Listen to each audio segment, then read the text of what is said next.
I do remember seeing a white van parked outside of Tamaray on Mhm. from the land, and it was just sitting there. So I guess this was the FBI investigating, and I do remember seeing across the street from the land Tamaray that the trees were cut, and Mhm. I found that kind of weird too. I said, "Wow, all the trees are cut Mhm. across the street," you know? But it's like I remember seeing that, and then that was that. And then it was like on May 8th, 2002, that's when the FBI came and they raided, the land. Were you And there? yes, I was there. Yeah, that's how I got off the land because I was there and we didn't know that they were at the gate. So I'm in the office and it was a few other people in the office. And I remember it was me and another girl. Mhm. And we were in the office and it was like all of a sudden everyone else started running. And I was like, oh, what's going on? I was like, okay, let me start running too, because I see everybody else running.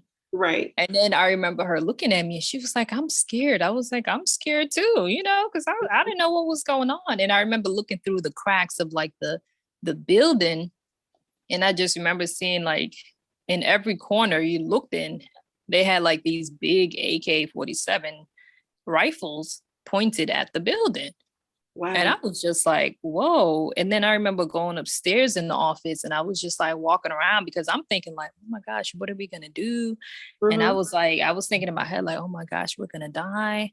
And I remember saying, I said, wow, I said, can somebody call the police? That's what I remember saying. And Uh-huh. then this other lady said to me, she said, they are the police. And I Oh. was like, oh, we're really going to die now.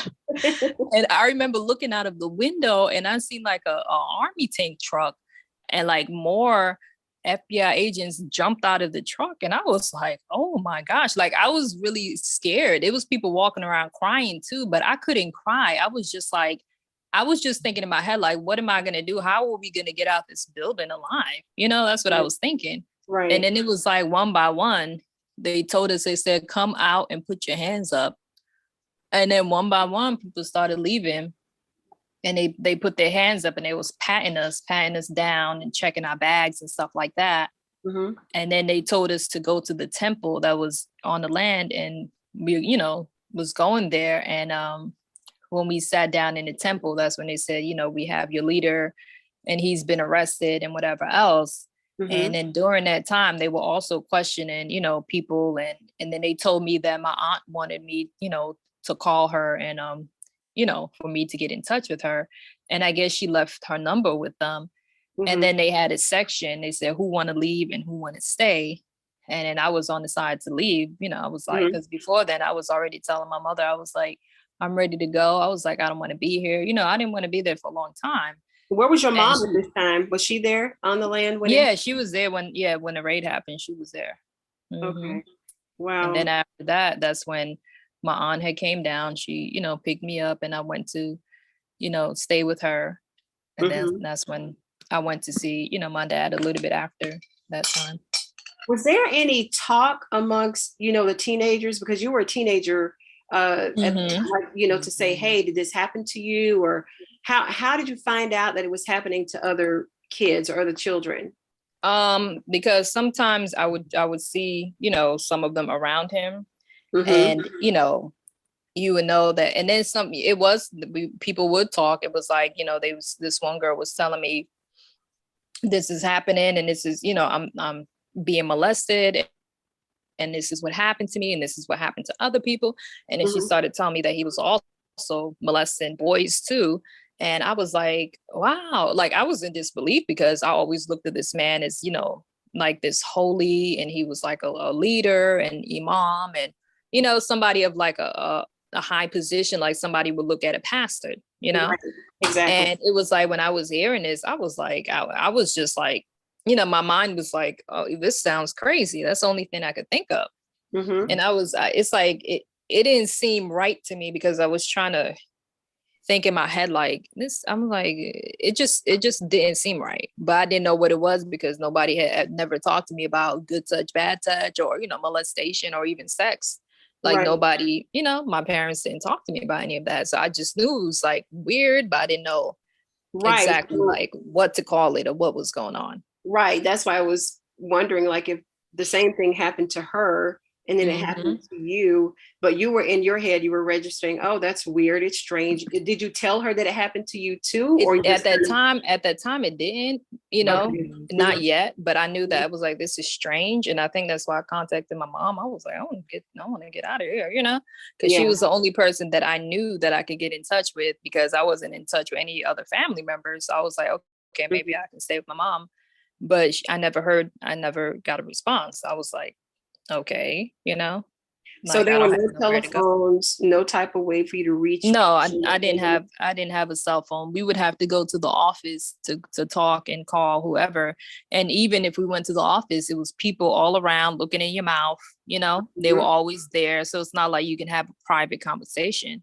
And it's like, even with the, people getting their mail, the mail was, read and looked at before you even got your personal mail, Right. And that's another similarity too on Ruthless. Like, and people were afraid; they're afraid to talk to each other. Did you? Yeah.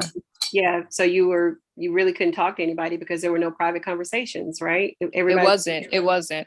Yeah. It was, people all lived in this, all in groups or whatever. So it was like, when I saw that part in Ruthless where people were whispering or when they were plotting to leave, like, I can relate, because, at times it was me and some other girls, we was plotting to leave too. It was like, we're going to try to, get some money and get some backpacks and run out in the woods. But we didn't know how deep in the woods we would probably end up at. Because, we were living on this land in the middle of nowhere. Right. It was far and away from town, away from civilization, away from everything. Exactly. What about punishments? Did you witness any people being punished or whipped or beaten? I know sometimes he would run around and call himself playing people, and he would have a belt, and he would literally run around and, like, hit people with the belt and act like it was like a game or something. Adult? And people Wow. Yeah, and they would be running and running away from him and stuff. And I remember him doing that at one time. And the other incident that one of his wives had told me that happened to her, and I also was there. She said that he was upset with her because he thought she was sleeping with someone else, and he he like basically lost his mind, and she was about to say something to him, and he striked her across her head.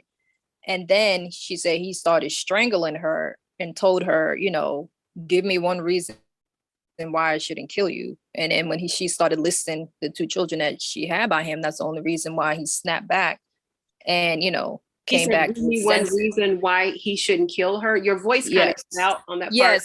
Yes, he said, give me one reason why I shouldn't kill you. Oh, wow. And she had two children with him? Yep.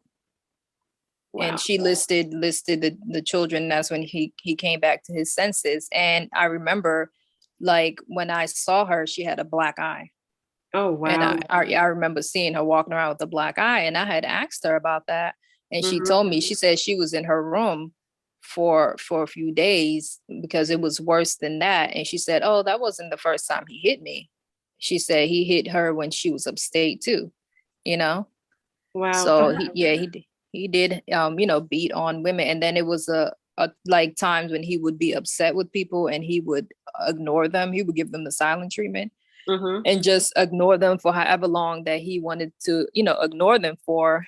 And then when he felt like talking to them, or when they were back in his good graces, then that's when he was like, okay, I'll talk to this person. And it's like half the time, some people wouldn't even know what they were, in trouble for or what they did, but he would just ignore them and give them the silent treatment and just like exclude them from, things that were considered fun to do and stuff.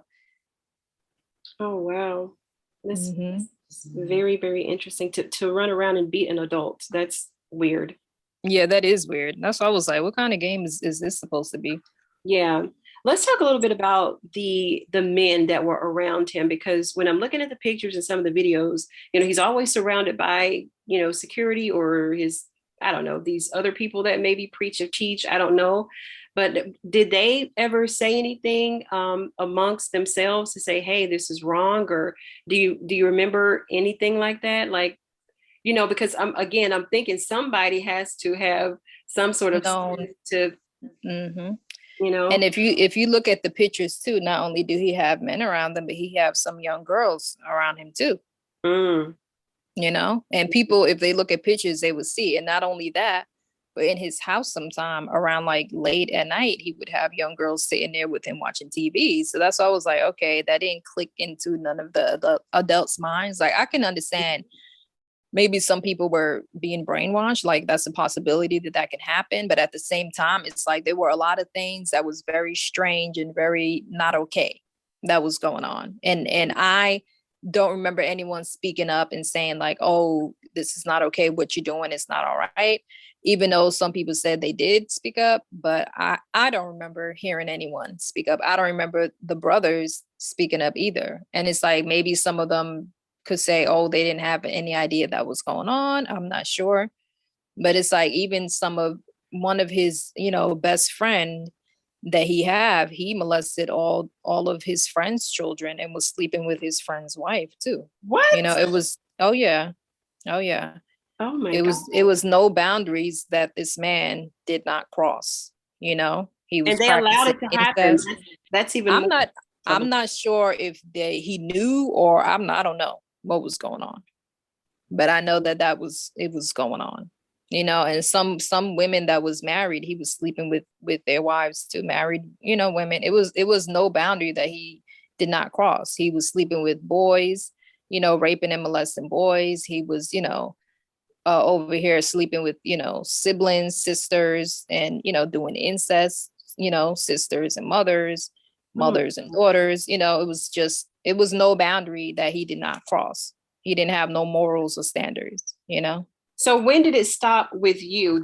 Was it still going on up to the raid, or it started at 12? So did it continue for like a year and then it stopped, or how long? No. It's like when he would choose to, you know, okay, you was his next victim. It wasn't something that just stopped. You know, it's either you, you know, like it's either you're like, okay, I'm gonna avoid being around this person, because it wasn't no way it just stopped. You know, it was ongoing. And I think that the older I got over time, I was like, I just stopped wanting to be around him. Like, I don't know. Yeah, I just, and it was like a little bit before the raid. It was like maybe a few months before the raid. I didn't want to be around him no more. So I just stopped going, you know, just, I don't know. I just stopped going around him or being around. I just didn't want to be around him anymore. And I remember me telling my mother, I was like, I want to leave. I don't want to be here. I want Mhm. to leave. I don't want to be here. Like I kept saying that to her. And then she was like calling herself trying to convince me to stay. And I was like, you know, Oh, wow. like I was just ready to go. But And did then she, I remember, but she didn't know that this was happening to you, no, right? no. Okay. Did you And then ever tell him to stop? Did you ever just say, stop, I don't want to do this? Or, while he's, you know, violating you, did you ever say stop? I don't think I did, because it's like, no, it's like I felt like because he was such a powerful person and he was in control of, like, you know, basically my whole life, Everything. Yeah. you know, it was like, okay, if I did this, okay, I would be in trouble, or I would, you know, it's like who knows where I would wind up, you know. So I felt like he was so powerful. I didn't even know that I could say that. You know, it's like you don't even know that you have that power like that to be like, and even if you did, you'd be somewhere probably in the who knows, in the Mhm. doghouse. So it was like he had all this power and control over your whole life, over everything. You know, you do one little thing he didn't like, and it was like, oh yeah, you move here, you know, and you go to this house, you know, well, you're Mhm. not allowed to do this and that and that. Like he had so much power and control over, you know, So he everything. would move people from different houses, separating people. You go here, you go there, because we Yeah. do a lot of that in Ruthless as well, where he'll, Yes, he yeah. yes, he would. And then when people were considered in trouble or did something that he didn't approve of or he didn't like. Hmm. Well, how did you process it all? Like some people, they just internalize it. Some people act out. Some people, turn to drugs, or some people go to counseling. Some like how did, or even not just professional counseling, but like, did you like telling someone, just getting it out? Like, how did you process it I all? think like during when I was younger and all this stuff was going on, I didn't know that, you know, okay, he was playing mind games or being manipulative or Mm-hmm. I didn't, or even the silent treatment. It's like I wasn't even aware of any of that because I was just like, okay, it's like maybe because it was so normalized, but it's like I didn't know all that was going on. And I think when things started to register for me is when I left, and it took Okay. years for even me, for me to even realize like So you what didn't even really. know that it was wrong. No, it Yeah. took years for for that to sink in. And I think when I started taking classes about like psychology and sociology and stuff like that, Mm-hmm. that's when I was like, oh, okay, things started to register. And it's like even now, it's like, I feel like, okay, wow, everything, has sunk in. And I did, start going to therapy and stuff, that way so I can talk about it and get it out. And Right. like sometimes even people that I know that was a part of that organization or might still be a part of it, I'll tell them. I'll be like, this man did these things and he did rape and molest children, and this is true. He did it. Yeah, a And lot it's of like people. before, I'm sorry, go ahead. Before what? I think before I would hold it in or not say nothing, but I stopped doing Right. that now. Okay, so there are a lot of people that still think that, I don't know if they believe that he's innocent or not, or they just don't want to believe that he's guilty of these things. Like because from what I understand, there are still people who are following his teachings to this Yes, it day, is. right? Yes, it is. And then it's people that are saying that it was all a setup to bring him down. His son, Jacob York is the one that plotted and planned to bring him down. And I'm like, no, it was not a setup. He was not set up by his son. He did these things. He molested underage boys and girls. So his And son it's knows that true. he's It was doing not. this, right? He's, His son kind of had an idea because his son lived in the Ansar community, and he mhm. was molesting the girls back then during the Ansar days. That was around his time. And Mm, that's when he was finding out around that time. And I think he might have addressed his dad about it. And mhm. his dad basically was like, oh, it's a sickness. He can't help himself and he don't have no self-control over what he's doing. So he told this to his son that Mm-hmm. he's sick. Yes. Oh Yes. wow, Yes. I didn't And know. I believe even until this day that he would still be doing the same thing. He would still be molesting children, even till this day, if Yeah, he of was course. out. Yeah, Yeah. I'm even thinking that maybe he was molested at some point. Um, I don't know because that's some of the rumors that's circulating, but it's like I don't know what's true to believe and was yeah, false, because I mean he went around telling people that he is from Sudan and he's related to the Al Mahdi family, but then come to find out that he's not. yeah, you can't even get the truth out of who he is. Yes, it's like he's a habitual liar, and then he's like he studied at the University of Khartoum, and then come to find out he's taking GED classes in prison. So I don't know. Wow, wow. Yeah, he's like he just habitually lies about any and everything. And Oh yeah, wow. I Are don't you know. still friends with some of the people that have made it out or decided to leave? Do you still talk to any of them?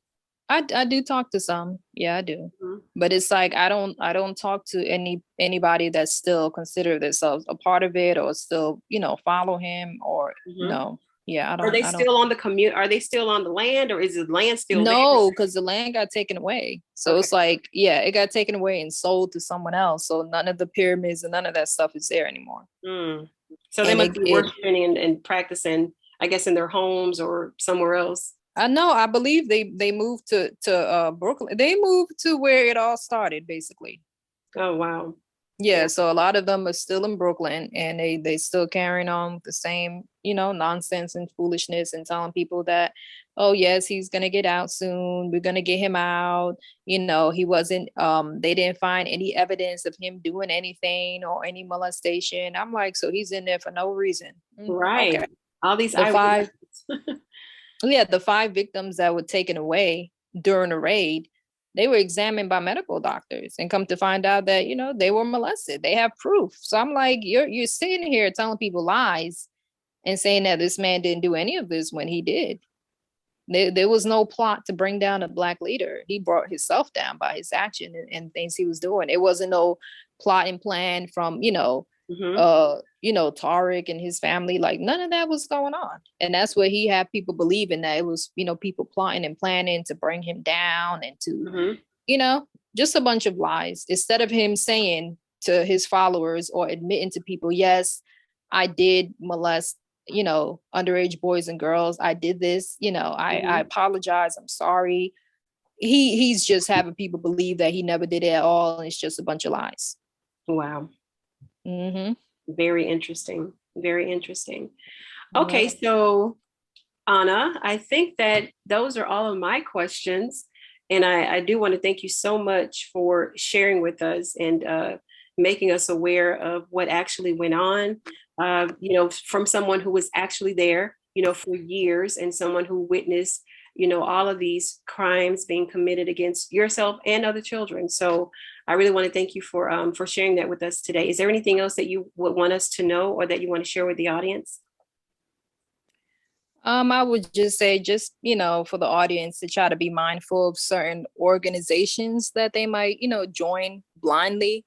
Just make sure you do, your research. And sometimes it can even be organizations that you think are spiritual or religious. Just, be mindful, because looking from the outside in, you could see it as one way, but then sometimes you might wind up in a cult, Yeah.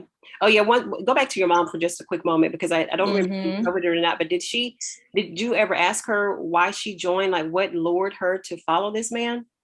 I think she told me at that time, it was like her being a single mother with 2 children. She saw it at the time as a safe haven for her children, because she would come to the classes and, all she saw was, these Islamic people that was dressed in all white and coming to classes. So it was different from how it started to what it metamorphosized into becoming.